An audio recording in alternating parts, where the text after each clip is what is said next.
নমস্কার, 24 ঘন্টায় আপনাদের স্বাগত। দিনের এই মুহূর্তের বাছাই করা খবর নিয়ে শুরু করছি ব্রেকিং 12টা। আপনাদের সঙ্গে রয়েছে আমি কুনাল। শুরুতেই যে খবরে চোখ রাখবো, 3 সিপিএম কর্মীকে খুনের হুমকি দিয়ে পোস্টার পড়ল মধ্য হাওড়ার নেতাজি সুভাষ রোডে। স্থানীয় একটি ক্লাবে ভাঙচুর করা হয় বলে অভিযোগ। গতকাল রাতেই এই ঘটনায় অভিযোগের তীর তৃণমূলের দিকে, যদিও অভিযোগ অস্বীকার করেছে হাওড়া জেলা শহরের তৃণমূল সভাপতি অরূপ রায়।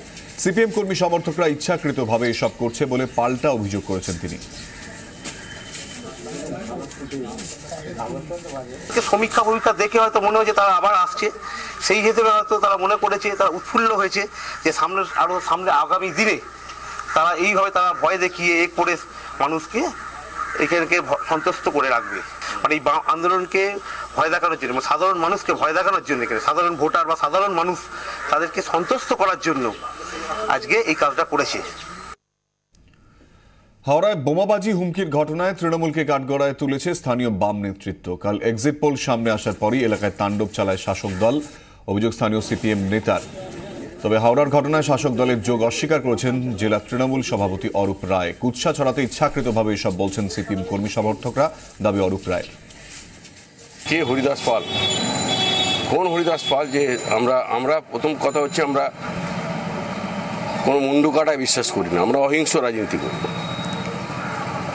কিন্তু আমরা কোনো মুন্ডু কাটা বিশ্বাস করি না। আর এই মধ্যহাটার মতো জায়গায় এই ধরনের ঘটনা কখনো ঘটেনি। এইটা কেউ যদি মনে করে পুলিশ তদন্ত করবে কারা করেছে। কে হরিদাস পাল থার্টিক নিয়ে তার মুন্ডু কেটে তার জন্য পোস্টার মারা হবে রাত্রে অন্ধকার লুকিয়ে লুকিয়ে? আমরা লুকিয়ে লুকিয়ে কোনো কাজ করি না, আমরা যা করি প্রকাশ্যে করি, খুল্লা করবো। লুকিয়ে লুকিয়ে করার কোনো ব্যাপার নেই। আর আমরা এই মারধরে বিশ্বাস করি না। তাহলে ইলেকশনের পর থেকে মারধর শুরু হয়ে তো আমরা করতে দিইনি। আমাদের মাননীয় নেত্রী মমতা বন্দ্যোপাধ্যায়, তিনি যেমন শান্তির পক্ষে, শান্তি বজায় রাখার পক্ষে, আমরাও ঠিক শান্তি বজায় রাখার পক্ষে। নাহলে 2011 সালে নির্বাচনে জেতার পর এরা কেউ থাকতো না এই হাওড়া জেলায় একটা সিপিএম থাকতো না।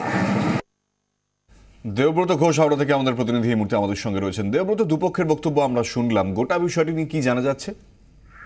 দেখো, এই ঘটনার সাথে মূলত কারা জড়িত সেটা এখনো পর্যন্ত পরিষ্কার নয়।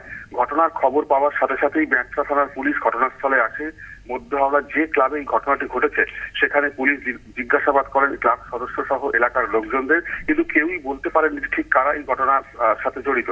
তবে যে অভিযোগ উঠছে সিপিআইএম এর পক্ষ থেকে যে তৃণমূল কংগ্রেস এই ঘটনার সাথে জড়িত এবং দীর্ঘদিন ধরে এই ক্লাবটির ওপর একটা হামলা করার পরিকল্পনা ছিল, এবং গত রাতে গভীর রাতে এই ধরনের ঘটনা তৃণমূল কংগ্রেস কর্মী সমর্থকরা বা তৃণমূল আশ্রিত দুষ্কৃতীরা তারাই এই ঘটনা ঘটিয়েছে।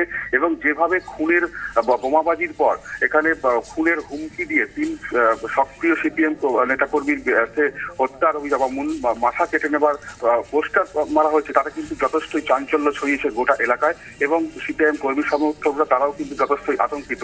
যদিও রাজ্যের হাওড়া জেলা অঞ্চলের সভাপতি, তৃণমূল কংগ্রেস সভাপতি অরূপ রায়, তিনি পরিষ্কারভাবেই জানিয়েছেন যে তৃণমূল কংগ্রেসের কর্মী সমর্থকরা এই ঘটনার সাথে কোনোভাবেই জড়িত নয়। এই ঘটনার পুলিশকেও তিনি নির্দেশ দিয়েছেন যারা এই ঘটনার সাথে জড়িত থাকবে তাদেরকেও কিন্তু গ্রেপ্তার করতে হবে। ধন্যবাদ দেবব্রত ঘোষ, আমাদের প্রতিনিধি এই মুহূর্তে আমাদের সঙ্গে ছিলেন টেলিফোনে।